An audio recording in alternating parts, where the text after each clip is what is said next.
So, banning H-1B visas. This demand has been rising among Americans for a long time. Now, it seems like the U.S. administration is also jumping on this issue and wants to end this visa program. You can even see memes being shared by U.S. politicians calling to scrap the program. So let's break down in simple terms the issues with the U.S. H-1B visa program and why native U.S. tech workers often get frustrated with it. Well, the demand to ban H-1B visas has always been a voice in America, especially among tech workers. But now, Americans and Indians are seeing that talks on this topic are happening openly among U.S. lawmakers. The visa issue is becoming a serious topic in the U.S.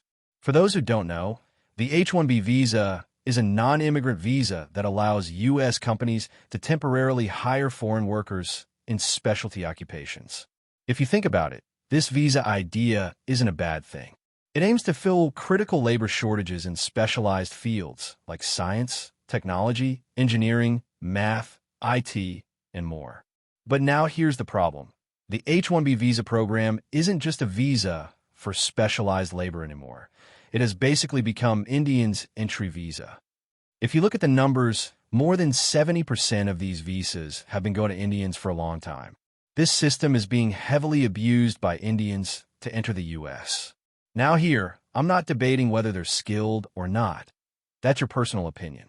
I'm just pointing out that the H-1B visa program has essentially become a pathway for many Indians to come to the U.S., earn money, and enjoy the lifestyle. Many are often paid less than their American counterparts, but because they live together with their families, they're among the highest-earning ethnic groups in the U.S. Also, a lot of the money they earn isn't spent in the U.S. It's sent back to India as remittances. In fact, India is actually the top remittance-receiving country in the world, and the largest chunk comes from Indians living in the U.S. Another point is that the H-1B visa program heavily affects U.S. tech workers. About 60 to 70% of H-1B visas are issued for computer-related jobs. Some companies use this visa program to hire Indians at lower wages than Americans. Many Indians are willing to accept 10 to 20% less than the standard pay just to get a job, which can displace American workers or lower overall wages. For example, in 2025, there were major tech layoffs across Microsoft, Meta, Amazon, and others. People accuse companies of prioritizing H-1B workers to refill roles while U.S. workers were laid off. One viral post even claimed 82% of all new tech jobs are going to H-1B holders, which made U.S. workers furious. An analysis found that the top 30 H-1B employers hired thousands of new H-1B workers while laying off tens of thousands of Americans in 2022 and early 2023. Such loopholes and pattern of hiring foreign workers at lower wages has made many U.S. citizens demand a ban on H-1B visas. Many argue that the program is being used to replace U.S. workers and depress wages. Steve Bannon, former White House chief strategist, has repeatedly called for a complete ban on H-1B visas, suggesting international students should be expelled immediately after graduation and visa holders sent home. He claims the program displaces U.S. workers and calls for reparations for tech professionals allegedly replaced by H-1B labor. U.S. Representative Marjorie Taylor Greene has also demanded ending Indian H-1B visas replacing American jobs. President Trump ally Laura Loomer has called for a broader crackdown on the H-1B system. J.D. Vance, while not advocating a full ban, criticized tech firms for laying off U.S. workers while continuing to hire H-1B employees. So yeah, the sentiment to ban H-1B visas is strong right now. But there are arguments that banning the program could hurt the U.S. economy. For example, Elon Musk defended the program, saying it's essential to America's innovation. Silicon Valley wouldn't exist without H-1B visas. Major companies like Google, Microsoft, and Facebook also argue that H-1B workers are vital to U.S. competitiveness in AI, biotech, advanced engineering, and in many more things.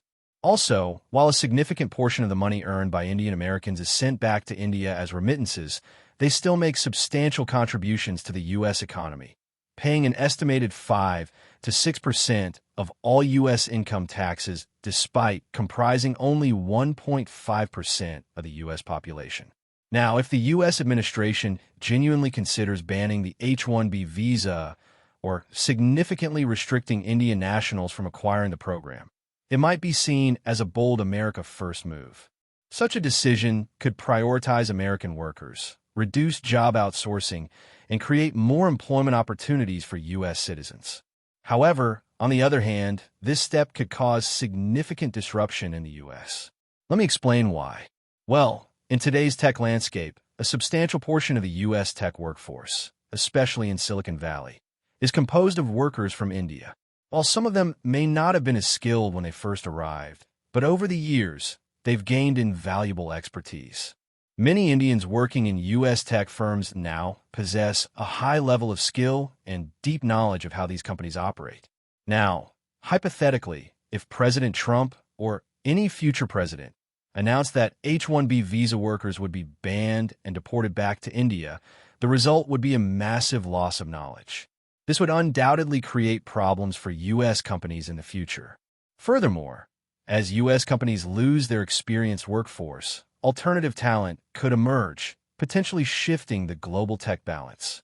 While there is currently no real alternative to giants like Google, YouTube, or Instagram, such alternatives could arise in the future. India, as a country, has the potential to develop these kinds of tech giants. If Indian professionals are pushed to innovate and create, it's very likely that everyone could see Indian companies rise to challenge U.S. tech dominance in the future. Another issue is that if you look at the CEOs and key figures in important positions at major U.S. companies, you'll notice a trend. Many of them are of Indian origin. For example, Google CEO Sundar Pichai is from India. Adobe CEO Shantanu Narayan also hails from India. Microsoft CEO Satya Nadella is from India, and IBM CEO is likewise of Indian origin. These are just a few examples of Indian origin leaders at U.S. tech giants. In reality, there are many more Indians leading major U.S. companies.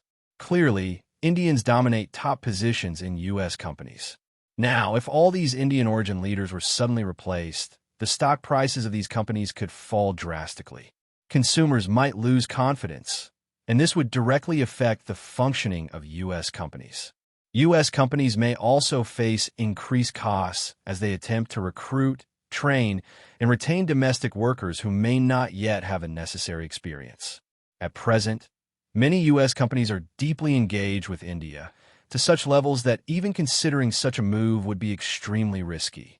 Billions of dollars in investments could vanish instantly if such a step were taken. Another issue that could hurt Americans is the growing anti-education trend among the younger U.S. population. Many are not interested in traditional education or graduation. Instead, they are more inclined toward careers in the entertainment industry. Everyone wants to be a TikToker, YouTuber, singer, or artist. Only a small portion of Americans are truly interested in complex fields like AI, quantum computing, semiconductors, and other advanced technologies, fields that are difficult to master. Moreover, there are several other issues that could prove detrimental in the long run. There's also the hard truth that companies are primarily driven by profit. If H-1B visas were banned or Indian workers restricted from acquiring them, big tech companies would likely find a loophole, outsourcing Indian or other talent remotely. At the end of the day, it's all about profitability. In fact, many companies are already doing this. A few years ago, Boeing engaged Indian engineers at $9 an hour to build software for the 737 MAX. U.S. companies are really going to extreme lengths to maximize profits. So, what should be the solution for this? Well, I don't think the U.S. is going to outright ban the H-1B visa. Instead, the U.S. could implement conditions that make it nearly impossible for financially weaker workers from India or China to acquire these visas. There are reports that the U.S. administration is planning to impose a $15,000 bond requirement for workers to enter the U.S. They'd have to pay this amount to be allowed entry. Additionally, visa fees could increase by $300 to $500 in the near future. While this method could be effective in reducing the number of workers coming to the U.S., another step the U.S. government could take is to impose a 20 to 30% tax on remittances. If this happens, billions of dollars would flow into the U.S. economy, and workers might hesitate to send large amounts of money back home. They'd likely spend more of their earnings within the U.S. itself. So, rather than an outright ban, I believe the focus should be on reform. The best solution would be to limit the number of workers from each nationality and divide the H-1B visa slots equally among them. This would ensure that no single country dominates the program. Right now, President Trump is extremely frustrated with India, especially since India has not signed a trade deal with the U.S. There are also other issues related to the current geopolitical situation. Russia, for example, is another topic I'm thinking about addressing in a separate video. Comment below if you'd like a neutral video on that issue too. But right now, the relationship between India and the U.S. is hanging in the balance. Trump is posting nuclear threats on his Truth Social platform, and things seem to be escalating rapidly. So, what do you think about the H-1B visa? Should it be banned, or should reforms be made? I'd love to hear your thoughts. Thanks for watching, and I hope you all have a wonderful day.